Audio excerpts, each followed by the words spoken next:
OK， 而家係講到2023年屬馬嘅朋友啦。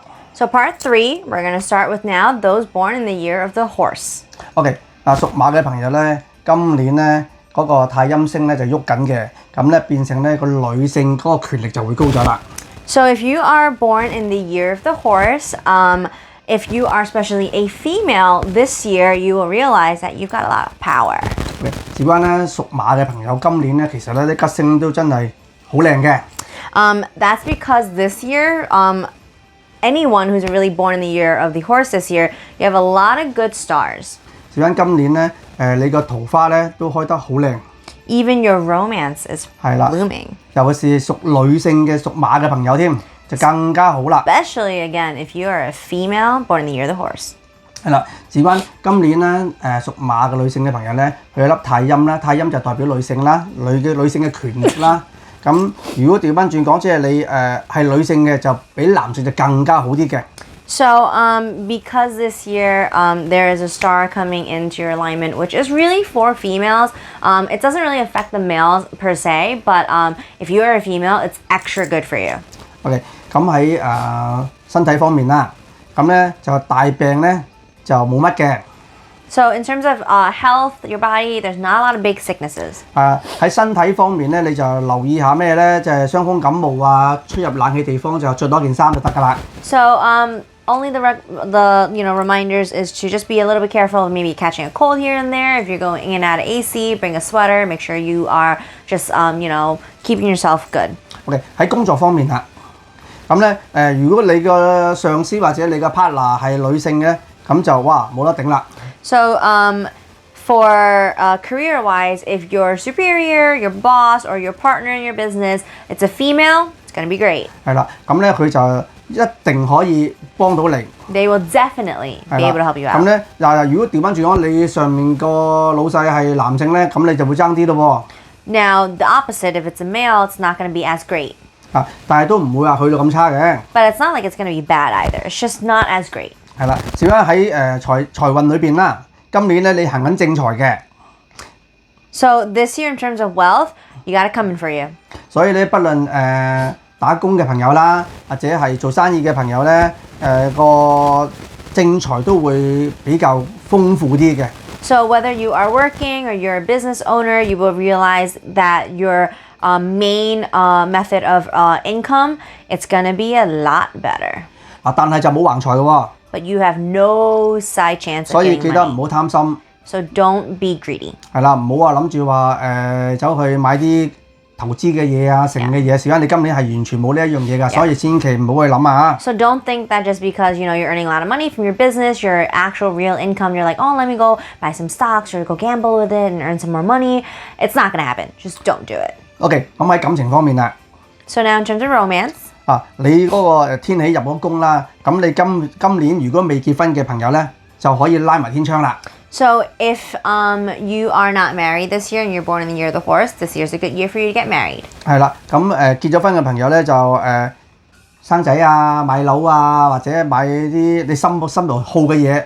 So for those that are married, it could be anything such as giving birth to a child, buying a house, or getting something you really, really enjoy in life. 係啦，但係今年太陰就入咗個屬馬嘅生肖啦，所以咧男性就要留意啦。OK， 喺婚姻裏邊，你特別要留意就係話唔好出現第三者喺你嘅命宮裏邊。如果唔係嘅話，你就好容易搞到有三角關係，甚至就離婚。So for those born in the year of the horse, especially a male this year, you have to be extra cautious with those around you. Do not give yourself a situation where you may possibly bring in a third person because it will lead to a divorce, a not happy ending. 係啦，事關如果唔係嘅話，你又變咗要搞個離婚啊，成嘅就唔好啦。OK， 所以男士就要今年就要留意提防女士啦。So for males this year, right, you have to be extra cautious of females. If you are a male of the year of the horse, be extra cautious, especially if you're already in a relationship. 係啊，所以今年屬馬嘅朋友咧，運程 OK 嘅，幾好嘅，唔錯嘅。所以點解可以講得咁快？就係話佢好就唔需要講咁多啦。不過就最尾就記住咩咧？氣管啊、腎啊咁 OK， 咁就得㗎啦。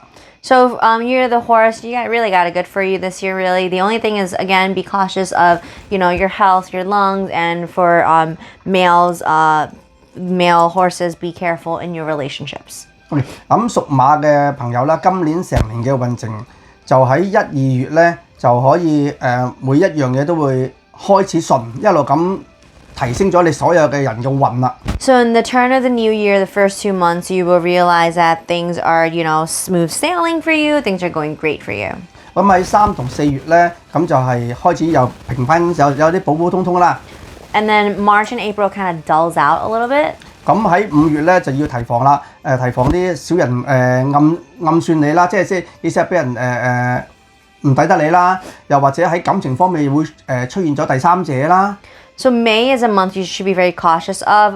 It could be the month where, those around you are doing things that will hurt you, little things, whether it be gossip or something, or even that third person if you're in a relationship. That's probably the month where you most likely will meet them. OK， 咁咧喺6、7、8、9、10月裏邊咧，咁就天喜就入咗你個宮啦。咁其實咧，咁嗰陣時咧就令到你個人個運氣啦、運程啦，甚至乎添丁啊、買樓啊、姻緣啊，都會喺嗰時係最行最旺噶啦。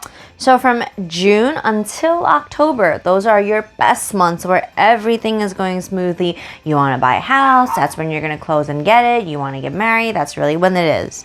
係啦，咁喺11月同12月咧，就開始咧就比較要小心少少啦。點解？你之前嗰幾個月去得太快啦，咁變相咧你有機會咧會得罪啲朋友啦，或者唔係有啲人唔係咁中意你，所以咧嗰陣時咧開始咧要點樣同你啲朋友要點樣相處翻好啲啦。So because June till October went too smoothly for you or will go too smoothly, you got to be careful when it's November and December, because throughout that process of June to October, because things are going so well, you may unintentionally, bump heads with some people, or, just, with some friends, not so great tension. So those 2 months of that end of the year, make sure you take care of that, ease that out. OK， 咁基本上都係差唔多講完嘅啲朋友嘅嘢啦。跟住咧，我哋講咧係2023年屬羊嘅朋友啦。So moving on to year of the sheep, for those born in the year of the sheep. 嗱，今年咧你係3合貴人田嚟嘅，咁咧變咗你名同利貴人都會同一時間會出現。So you have 3 really good things going for you. So you have somebody who's going to really help you. Your fame and gain, and also will be moving really well this year. 咁一樣啦，吉星同凶星大家都係咁上下差唔多啦。So the good stars and the bad stars almost kind of very similar for these two. OK， 咁我首先就講個身體先啦。OK， 咁身體咧，你咧就有幾個凶星入咗去啦。咁變相咧，你就會有機會令到你咧就容易受傷啦，流血啦。咁但係好在咧，有一個天解星喺度，咁咧基本上都可以同你解咗多樣嘢。嗱，你話係咪解晒咧？係唔會，但係就可以同你化解咗好多危險嘅嘢啦。So one of the stars that fall into the year for you this year, for those born in the year of the sheep, is that you may realize that this year you get easily injured, you'll be easily harmed by anything really. But although you have that one bad star, there's also another good star that, can ease things out, but still be very cautious. 不過咧都係嗰句啦，屬羊嘅朋友今年咧玩嘅即係譬如游水啊、爬山啊、潛水啊，尤其是而家我哋好興嘅深潛啦，或者去玩滑浪啊，成嗰啲，即係船拉住玩滑板嗰啲啦，要小心啦。So be very mindful and careful of any, high motor sports, especially those speed boats where they pull you and you're surfing with it, or any of those deep diving, or rock climbing, all that. Just be very cautious as you're you're doing those. 冇錯，事關咧點解咧？你一個浮潛星有一個星咧係令到專喺水裏邊會出事嘅，所以喺水活動你就要盡量小心啦。Because you have a star that basically makes it where you easily get injured in water. So when you are doing any water-related sports, games, activities this year, you need to be very cautious and very careful.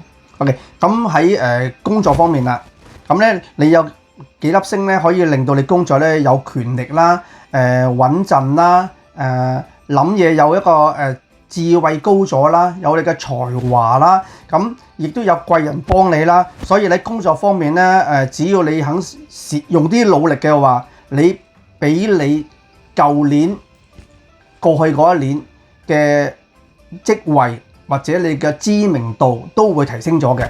So you have a lot of good things going for you this year. I'm going to shorten it. Basically, where everything will go really smoothly as long as you work hard for it. So the same effort as the year before, work hard for it. You will realize that you are moving further than you were last year. Your status, your power will also improve with that. 喺財運方面咧，中中挺挺啦，你又唔可以話佢好好，但係佢又唔會差。So in terms of wealth, you're kind of like middle so-so. We can't say that you're really great, but you're not like horrible either. OK， 好似譬如做生意嘅朋友啦，就可以揾啲夥伴合作下啦，就亦都可以去投資下少少嘅股票啊、成啊都可以嘅。So if you are a business owner and you want to find a partner, you can do that. It's not a bad idea for you. If you want to play a little bit of stocks, do a little investments, that's not a bad idea for you either. 而家你個命宮裏邊咧有一個叫做五鬼啦，五鬼其實咧聽咧就好恐怖，其實咧佢都係屬於錢財嘅其中一種嚟嘅，佢都屬於一種我哋叫不正常嘅錢，咁你可以叫做有少少橫財啦，所以喺買下六合彩啊，去投資下股票啊。都可以嘅，不過唔可以貪心。點解咧？事關你有機會容易贏咗之後，亦都有機會令到你會破財。So there is another star for you this year. It's called basically like what is translated to like a ghost star. It sounds like it's bad and horrible, but the star also kind of like is in charge of like unexpected wealth gain. So you will realize that like if you go buy a lottery, you can like win possibly something small.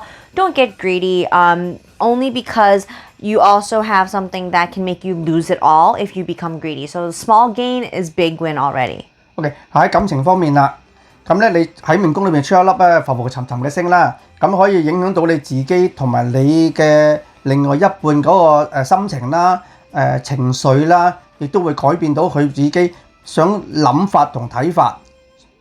So like I mentioned before, there was a star that kind of like is flippy floppy for you, which will make you in terms of your relationship wise also flippy floppy. So just be very mindful.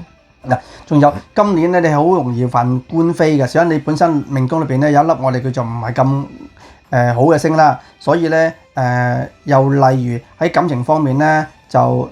一下衝動咧，你就會犯上官非嘅啦，所以記得唔好喺感情方面要衝動。So in terms of being flippy floppy, wishy washy, right? It makes you kind of like act out in ways you normally don't. So this year you also have a star which can make you easily get into lawsuits. So realize yourself that don't easily get aggravated. Take things calmly because you can easily bring on lawsuits for yourself this year. 小喺感情方面咧，你嘅另外一半咧就時冷時熱嘅，所以咧出現呢個危機咧係機會係好大嘅，所以要小心。So you will also notice that this year your significant other is kind of like at times cold, at times warm with you, which will then the wishy-washy flip-flop, feeling, which can lead to arguments, which can then lead to other like circumstances that we don't want. So just be very mindful. 係啦，咁屬羊嘅朋友咧，大約一年嘅運程係會係點咧？2月啦，咁咧你有幾個星就入咗你個命宮嗰幾粒即係靚星啦 ，OK， 咁所以你嘅才華、你嘅智慧啊，就算你讀書啊、考試啊，都會好啲嘅。So January, February, those that are, either students or, even if you're working, you realize your head is clear, things are going very well for you, you're thinking a lot, things are making sense for you, you're making really good plans, you're making really good findings, so things will go pretty well. OK， 咁喺3月同4月啦，咁你就留意下啦。點解咧？小家就頭先我先五鬼啦，五鬼佢可以代表財，亦都可以代表小人。咁變相話佢有機會令到你得財，亦都會令到你會得罪咗某一樣嘅人，令到你有一個官非。點解？你點解咧？我咁講咧，就係話你事關你個命宮裏邊，你都有一個官非符啦。咁喺3、4月裏邊咧，就有機會令到你犯官非。So March and April, be very careful. Like I mentioned before, you have that like quote unquote ghost star, which can bring you like unexpected wealth. But with it also brings you people who will betray you, or people who will just like do you dirty. So because of the unexpected wealth, the people around you may do you dirty, and it may not bring you anything good. So just be very mindful for those around you during those 2 months. Yeah. 咁喺5、6、7、8月咧，都係好平平穩穩，即係唔會話個幅度會好大啦。So May through July, just normal. OK， 咁喺9月、10月咧，又開始轉翻你入翻你個我哋叫做行翻個6合嘅運啦。So the next couple of months until like October, you're walking back into your luck. 咁嗰陣時咧就你個運程咧，所有嘢咧都幾容易得翻嘅。So you will realize that things that have been really difficult for you or hard for you has finally eased out a little bit for you those months. 係啦，咁到11月同12月咧，咁又開始就平翻啦，但係都要係頭先講緊要小心嗰2個月嘅關於水嘅嘢。So November, December, those last 2 months, things will finally ease out for you. But those are the 2 months you should be extra cautious of any water-related, sports or activities. OK， 咁大致上咧，屬羊嘅朋友我都講晒啦。咁跟住咧，我就講2023年屬猴嘅朋友啦。So now we're going to move on to those born in the year of the monkey. OK， 屬猴嘅朋友咧，今年咧，你話好同唔好咧，其實都係一半半啦。So if you're asking whether it's a good year for you or a bad year for you, it's just half of each. 點解咧？事關你有3個星咧都幾好嘅，有月德啊、國印嗰啲咁嘅星咧，咁咧就代表權力啦，同埋貴人啦。咁有一個咧就叫做地解咧，就咩都可以解得甩嘅。So you have a couple of stars for you, a couple of good stars. One that can really solve a lot of things for you is also present. 但係有2個空星就唔係咁好啦。咁其餘一個咧，我叫做死符啦。咁你都聽到啦，死符即係好麻煩啦。So there's 2 unlucky stars for you. OK， 咁咧有一個叫做小耗星，其實咧等於小破財嘅啫。OK， 咁我建議屬猴嘅朋友今年咧最好就沖咩咧？沖一個3葉涼啦。So we recommend for those that are born in the year of the monkey to take it's called 3-leaf bath. 嗱，3種葉咧就黃皮葉啦、碌柚葉同埋柏葉。So it's 3 types of leaves. I wish I knew what to tell you. I don't know. 唔緊要嘅，我有 picture 俾你睇嘅。There's gonna be pictures. 係啦，咁喺身體方面啦 ，OK， 咁身體方面咧就你話有冇大嘅生命危險咧？可以答你係少少啦。So in terms of your health, you may experience a little bit of danger to your health, serious danger. 事關個殺鬆入咗你個命宮咧，咁變相咧你好容易有機會受傷啦，有意外啦。嗱，意外就最容易產生就係令至到真係咁唔好彩，所以一定要小心少少啦。So you are more accident prone this year, so be very careful because accidents can lead to, fatal accidents. 好似例如高危嘅行業啦，譬如要揾命搏嗰啲啦，消防員啊、差人啊，或者係地盤啲工友啊，成咧就要小心啦。Especially for those that are in, high physical danger jobs, such as like a policeman, fireman, or any construction workers, be very, very careful this year. 係啦，咁喺工作方面咧，或者喺生意上面咧，你都可以有機會同朋友咧少少去投資。So this year, in terms of your career-wise, you can, if you like, with some friends to invest in something. 試下你今年咧，如果打工嘅朋友咧，好大機會咧會轉工啦、轉老細咧，或者係轉一份你心儀啲嘅工嘅。So for those that are working and born in the year of the monkey, this year you may find yourself, either your boss change or you may find yourself in a better position where you're somewhere else in a job you are more desired for. 嗱喺財運方面咧，基本上咧都幾好嘅。So in terms of your wealth management this year, it's not that bad. It's okay. 點解我會咁講呢？雖然你有一粒咧好我哋叫小號星就係破財，不過佢係小破財啫。咁你咧本身裏邊有個我哋吉星裏邊有一個叫地解咧，就同你可以解咗嘅。咁即係調翻轉講，我要破財唔緊要，咁我咪就係買個心頭好嘅嘢啦。例如我買個銀包又好，買某一樣嘢都好，咁咪破咗嗰個財佢咯。So you do have a star that kind of like makes you like what we call like lose your wealth, but you have another star like I mentioned earlier on in the beginning where it solves every problem for you. So if this is your year, you're born in the year of the monkey into the year of the rabbit coming in, you can do yourself that favor, spend the money yourself on something you really like that counts as unexpectedly losing your money. 但係喺感情方面就真係有啲麻煩啦。But in terms of relationships wise this year, there is a little bit of a trouble for you. 事關男同女都啦，好大機會咧會令到你有機會唔係咁好啦。點解咧？事關喺個卦象裏邊睇出嚟咧，就話你個婚姻性咧有機會我哋個暗湧嘅意思。So in terms of relationship, whether you're male or female, it's not very good for you this year. 即係好似我哋話齋婚外情啦，又或者係有第三者啦。So it is said that you will be more prone to having an affair or having a third person in your relationship cheating. So this year, be very careful. 係啦，咁而家即係變相就對結咗婚嘅朋友就真係唔係咁好啦。So for those that are married, be extra cautious. 但係未結婚嘅朋友又唔同咯噃。But for those that are not married, it's a little bit different. 頭先我先講佢一個我哋叫做睇落佢唔係咁正常嘅感情，所以咧佢有好大機會出現咗你心儀嘅對象出嚟啦。So for those that are single, like we said, it like for those that are married, it may bring in that third person that like will ruin your relationship. But for those that are single, it may bring in that person that you actually desire.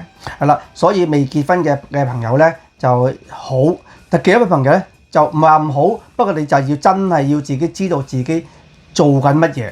So relationship-wise, to sum it up, for those that are single, born in the year of the monkey, it's going to be great for you. It's going to go really well for you. But for those that are married and in a relationship, you need to be very cautious and aware of what you're doing. Remember, every action has a reaction. Everything you do has a consequence. 少因啲衰嘅星裏邊得個小號星同埋個死胡星啦，咁但係你一個地解星去解咗佢嘅話咧，應該就問題不大嘅。不過都係嗰句，留意下自己嘅身體，去得閒就去 check 下自己嘅身體。咁咧就應該就幾好嘅。OK， 咁屬猴嘅朋友咧，今年大概嘅運程啦，即係由1月、2月、3月啦。OK， 咁你嘅財運咧就會高咗嘅。So from January until March, you realize your wealth has been steadily building up.